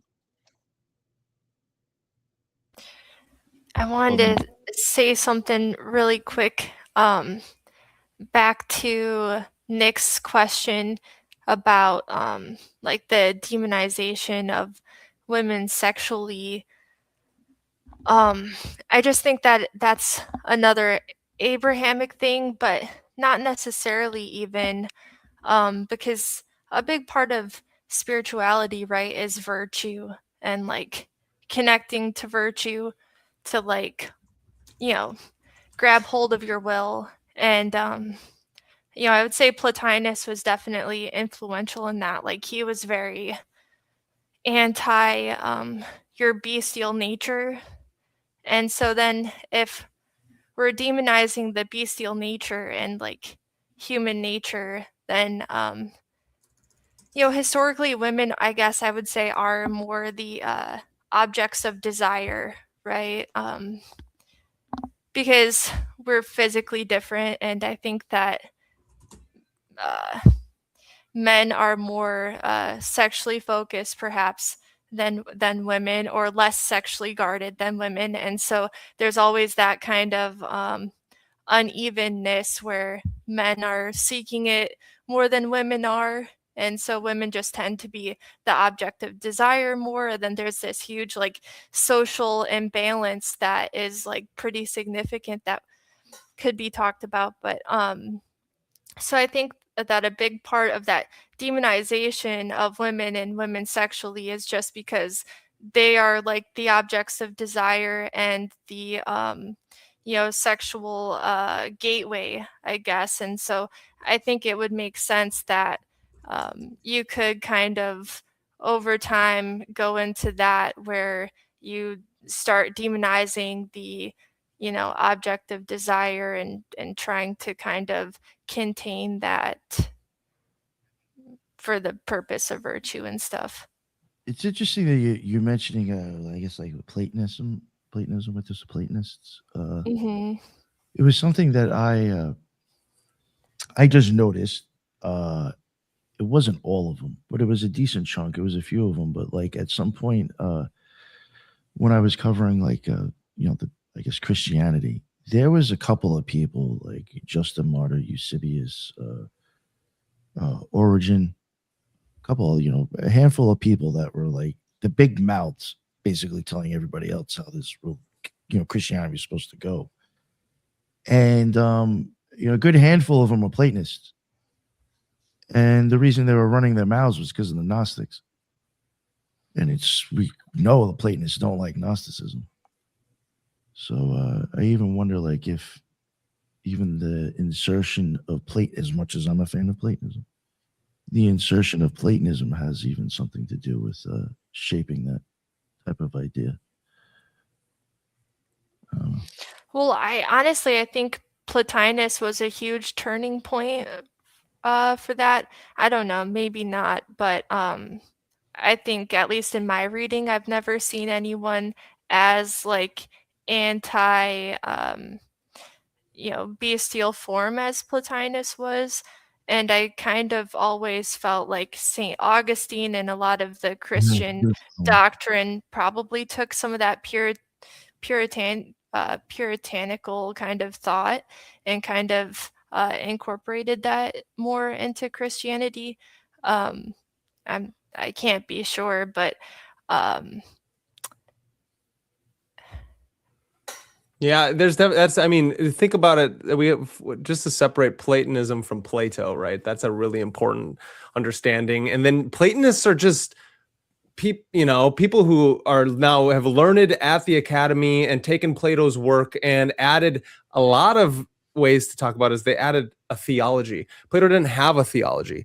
And so he was proposing through all these dialogues of Socrates. And then all of a sudden you get people like Eris is talking about, like, and you too, Nick, Plotinus and Proclus and all the way up to Iamblichus. And so you get all these different Platonists having all these different ideas of what theology means. And then, as you're saying, St. Augustine and all these characters also taking from Aristotle, who's also a Platonist, and then integrating these interesting aspects of what Plato was trying to get at when he says that we must use the higher mind of reason to understand that your lower desires and the animal forms, they have the ability to be harmonized. You don't want them to go away because we got to still eat, sleep, fucking, and procreate, right? But at the same time, you can't separate them. But the reason, the higher mind, is there to make sure we know and have virtue, like Eros was talking about, fortitude, prudence. Keep the lower self in check. And it keeps it in check. Thank you, Jules, as always. And it's this idea of, like, if we can structure us this way,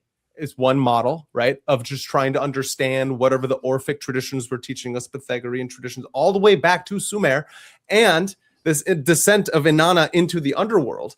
As these stories with the Orpheus and the egg and these things come through into now, you get the Inquisition in this time frame. After you get all of this plethora of the Hellenized world taking all these different cultures and smack dabbing them in Alexandria and many other cities that have done things like that, to then get the Christian, like Christianity is beautiful. Abrahamic traditions are beautiful. But when the tyrant king takes too much hold and the institution wants to squeeze all things that don't conform to its structures and hierarchies, then all of a sudden you get things like what we're talking about.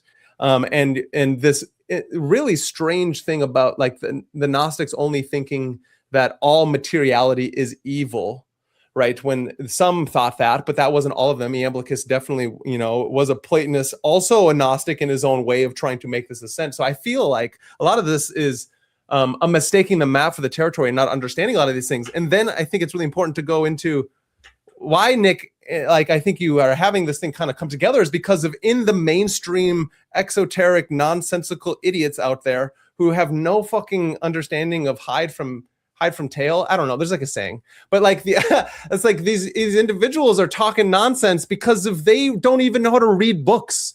These people don't know how to read books. They don't understand language. They don't understand symbolism, allegory, and tales of a human trying to like transform into something better. It's like chasing clicks instead of understanding that this is an alchemical process no matter what vehicle you use, right?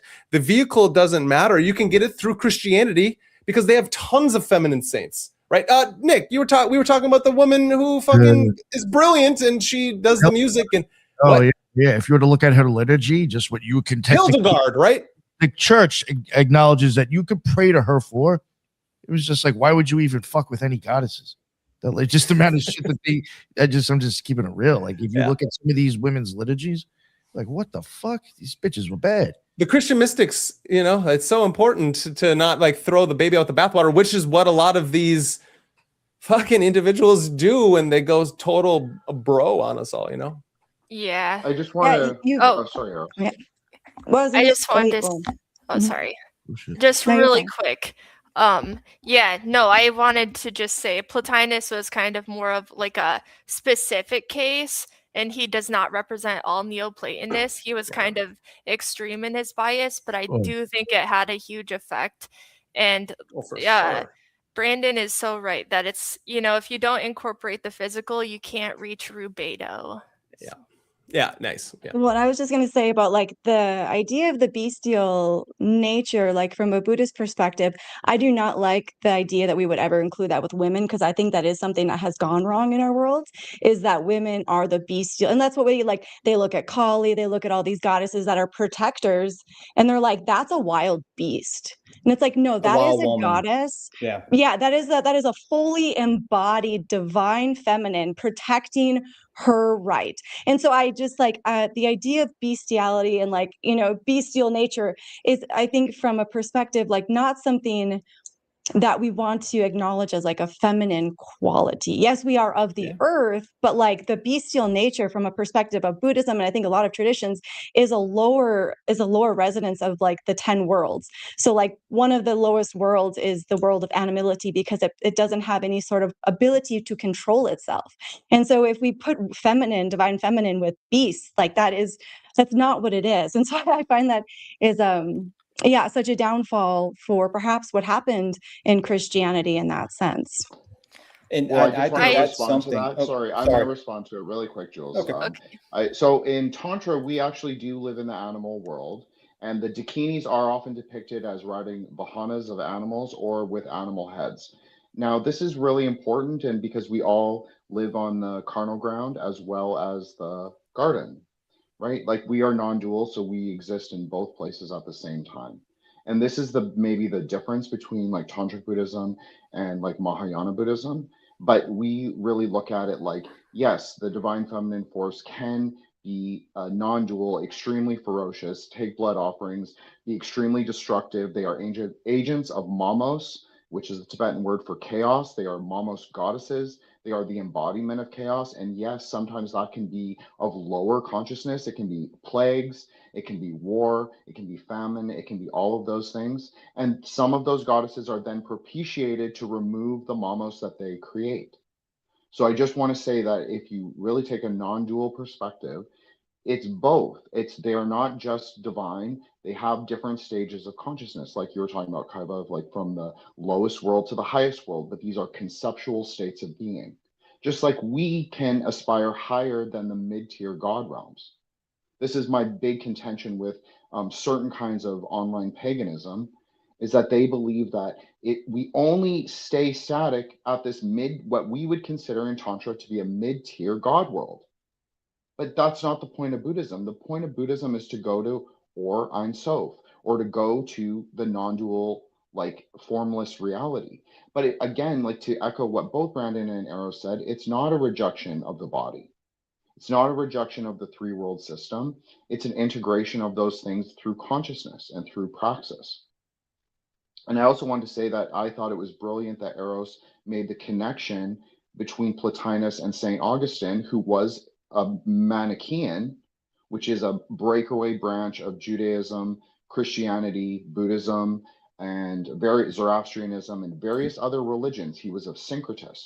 And his whole idea of the world was dualistic. He believed that the body was fundamentally evil, and he believed that the spirit was fundamentally good, and that we are trapped in matter. So Tantric Buddhism reconciles this with the practice of mantra, because sound liberates light from matter. So yeah. I just wanted to say that, but yeah, I think that was brilliant that you said that, Eros, and it is an actual like historical connection between those two things, like rejection of body and sort of like that entry into Christian mysticism.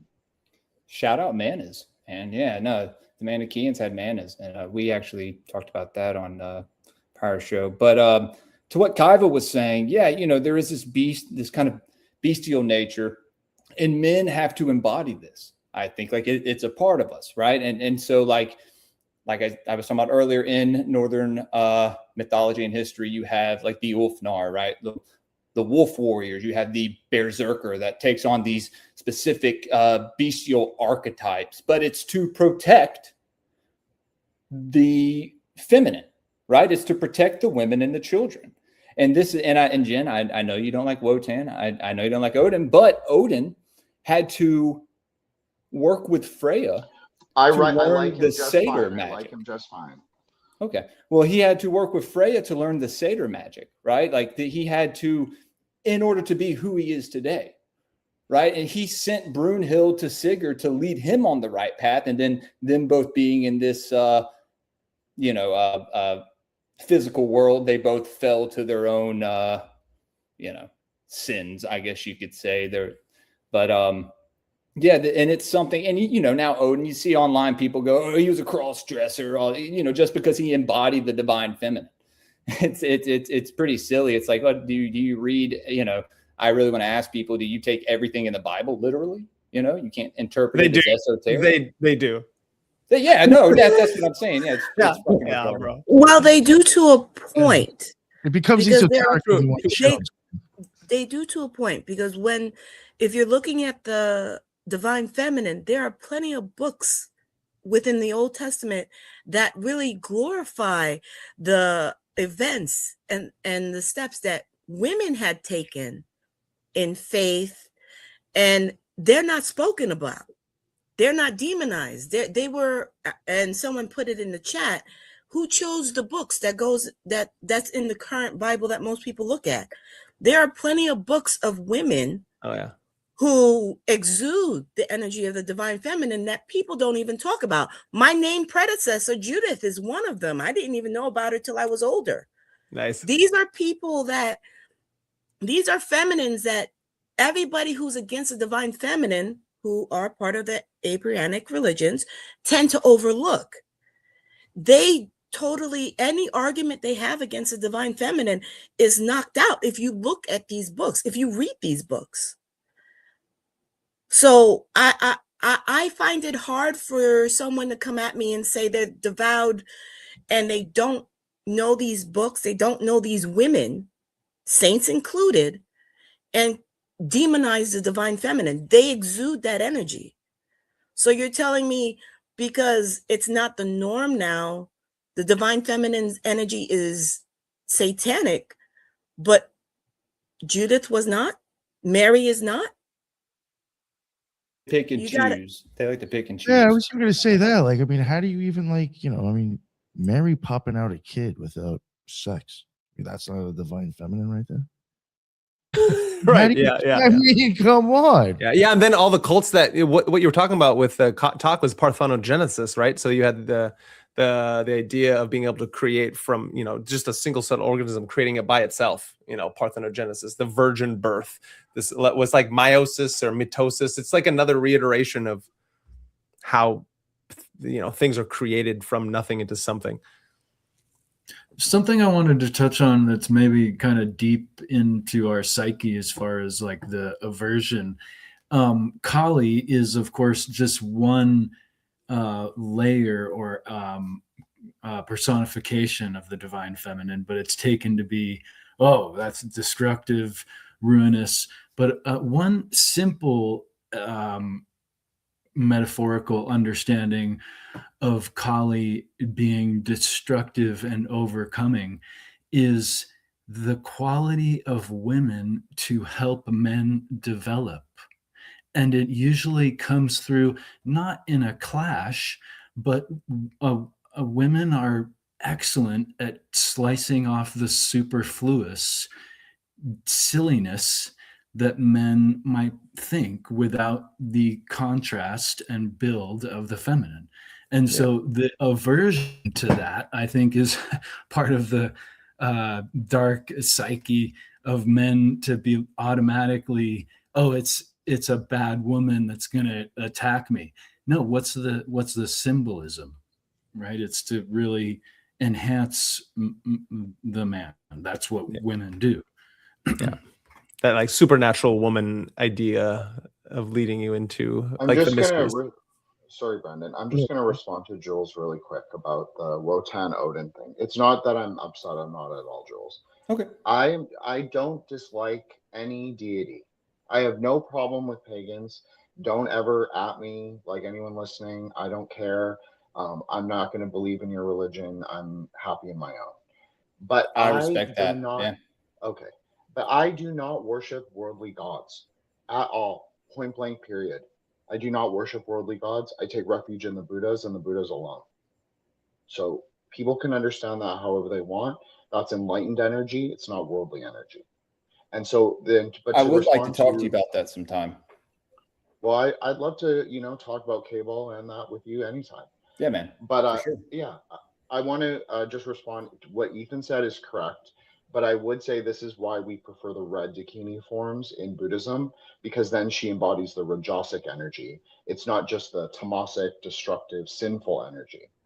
She actually it has the ability to go like rubido, like sorry, Eros brought up. That's what it means. That's why she's depicted like that. She's bringing us into the heatless flame. She's bringing us into the perfection of wisdom through red practices. But yes, there are Dakinis can appear in all the colors of resplendent array. That's even how it's described. And different people have different karmas. So they'll be attracted to different forms of the whatever. If you want to call them a goddess, that's fine. But absolutely, like a black Dakini can be very powerful. It can be very good for people who have a lot of anger issues or have a lot of black magic directed at them. So it really depends. Like this is the part where upaya or skillfulness comes in. It's like just because you're at first glance attracted to a deity does not necessarily mean that you need to worship that deity. It actually might mean something deeper. It might mean something astrological. It might mean some kind of planetary karma you need to work through. Does not, because you are forming a karmic connection to that deity for multiple lifetimes. If you worship them, this is a real tantric way to think. So this is also why I don't worship worldly gods. So anyway, sorry about that. Thank you. No, that's fine, dude. I was just kind of poking at you, man, because yeah, me and you poke at each other sometimes. So it's all in good fun. you're a good guy. And no, I'd love to have you on to actually talk about that, because no one's come on to talk about Kabbalah and that on my show from that point of view. So Well, I appreciate it. Well, I get a lot of shit from pagans, Jules. That's the problem. I hear you. I hear you, brother. Whenever I'll never give you shit, Jen. You're a good dude, okay, and I like you. appreciate that. So Thank you. yeah, man. Appreciate it. Thank you. Fuck the gods.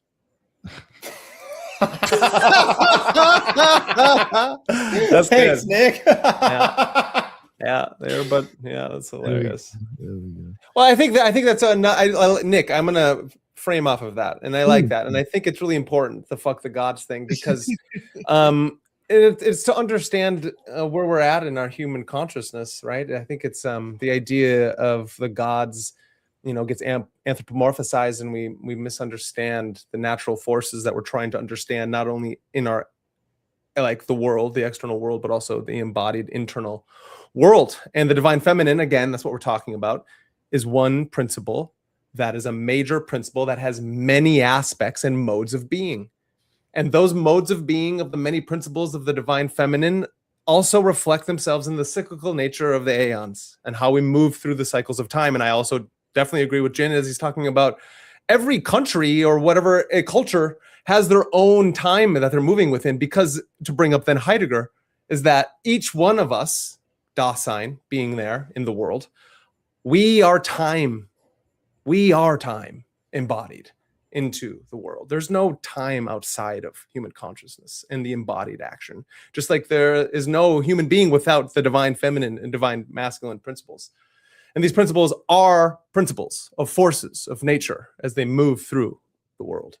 And I think this is something really important to always come back to. And that's why magic is so important. Mysticism, however we want to talk about these things, is that we harness the ability to use these principles for good. Hopefully, not everyone does that, and it can be inverted, the even good that you're doing, right? I think fourth wave, third wave, second wave, first, maybe not first wave, I don't know, but feminism itself is an externalization of a masculine feminine push. It is happening because both sides are doing something, and all of a sudden you get a reaction cause Hegelian dialectic, and you get this to move through, and then we're arguing about what principles and forces of nature that we don't understand, and that we have to take to the temple, the pillow, wherever you sit and meditate and contemplate your existential existence of trying to balance these forces of nature. And so it's like a continual callback that I think we're all doing, because Carl Jung was trying to understand the unconscious mind, the psyche of these humans that walk in this world. And as he said, until we understand these forces, we will say that they are used against us. We are victims, and we will call this life fate. But we understand that if we can make the unconscious conscious, and that is again the divine feminine, which we have covered over, or the highest principles of the divine masculine, which now we see the inversion of the tyrannical king in America. I can't speak for anywhere else because I only live in America in this morphogenic field of trying to understand what the fuck is going on when you get these idiots talking on Instagram and TikTok and YouTube talking about things they don't understand because they still have mommy and daddy issues. So how can you understand these massive principles wherein you can't even control your own nature and your own forces and your own primal moves? We all are dealing with these things on a day-to-day basis. And I think it's really important that anybody out there, as you listen to this and you're trying to understand, should I be scared of the revelation, the scarlet whore, the lady of Babylon? Or can I understand that it's, in my view, again, this is just me, that the aspects of these two principles that we always are talking about, there's many, many more, of the whore and the virgin. These two are reflections of themselves, but we also have them within the divine masculine principles. They just take shape in a different way, because they're different forces of nature. And this is something that just boils up in me, and I just have to just put out there, because I think these are important topics. May I say it's interesting, and I think maybe an elephant in the room type of thing is the hyper masculinization of women and the hyper feminization of men going on culturally. Beautiful. What if this is actually playing off of our emotions to avoid facing our own internal, as you might put it into simplicity, mommy and daddy issues, feminine and masculine issues when we're not in balance? And this is kind of playing off of us to pursue some kind of hyper one way or another that's actually totally out of balance. And with the idea that, I hope I don't think I'm going to offend anyone here, but the idea that feminism is the pursuit of to be equal with perverse masculine pursuits is not feminism, right? It's feminism, is the feminine is not equal to men. It's much more, much grander than that. I hope I'm being clear. Yeah, it's interesting you say that, because my mind was going to the same place of harmony.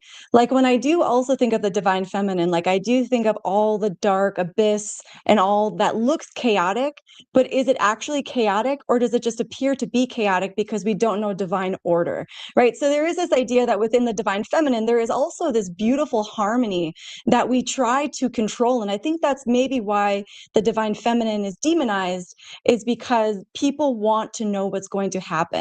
And they don't have the ability to just trust, like, divine harmony is unfolding, let it happen, right? So I love that you also were like tapping into that like balance, harmony, because I was like starting to I think I understand now what the divine feminine means just a little bit more. If we understand chaos is actually sometimes harmony, and it's important to let it play it out. And anybody who has a strong Uranus in their chart will know, like, how to use chaos, because it's like, oops, I guess I can't go do that thing. Oops, I guess, you know what I mean? Like, there's an opportunity in chaos to ride it out and see how it could actually be going in your favor. Not all the times, but maybe it actually does all the time. I don't know. I thought that was a great point, Kyla. I just want to say that. Like everything that you said, I 100% agree with it. I think that's what existence appearance is like they appear ferocious, they can appear with an animal head, but if you push through your own misperceptions and preconceptions, because she's really post-conceptual, that's really the tantric idea. She doesn't have any quality that we would describe her as. She's not gunasic, she's not tamasic, and she's not rajasic. She's post-conceptual. So once we let what we think of her go, then it really is what is revealed to us is like knowledge or wisdom, whatever. So no, I agree with that 100%. I want to also compliment Brandon, because I did think that you did really good Kabbalah in your past comment when you were saying that time is really in the mind. You didn't say it quite like that, but yeah, I mean, I've also said this is like Bina happens at Yesod, so time in your mind, time in the nine. That's a good way to understand it, like as a mnemonic device. Yeah, that's exactly what happens. We have to perceive the world, but we're standing on the moon or standing at Yesod to do it. We're looking at the tree. So which way do you want to look, upwards or downwards? I think a lot of the dialectical games tend to shift our focus downwards.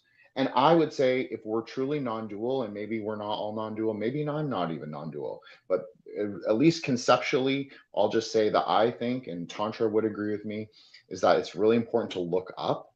Like if we're conceptualizing reality as the tree rather than looking down, because looking up actually gives us a sense of agency, as well as it's not at all like how Hebrew Kabbalah describes it. It's all about humility and being humble. And I agree that we need virtue and we need to cultivate those like inner things that are going to like bring order together. But I think looking up is a lot more Promethean. So I think if we conceptualize it like that, we just can, actualize a lot of the path working better. So yeah, I just want to say this. Thanks, guys.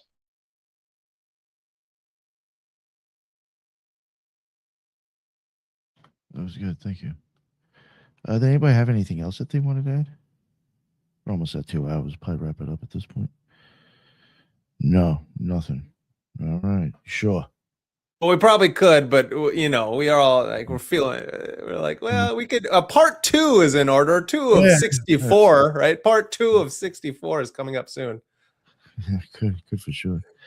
That was great though. I really thought that was an awesome show. I really appreciate everybody's input on that. You know, it made me think about a lot of things myself as well, just the way I look at it. And just how it does differ in some areas. It's very interesting. And the reasoning behind that, who knows? Thank you all and everybody in the chat. Before we wrap it up, I will everybody plug their show again real quick. Judith, please let everybody know what's up with you. This is actually, I can't wait for part 2. This was a wonderful conversation. It's nice to see everybody again, and everyone else. You can find me on YouTube, Spreaker, and X as The Loon. And in August, if you're in the New York area, I will be at the Pagan Pride at Stony Brook as well. I'm working out the details on that. So if you happen to be there, stop by.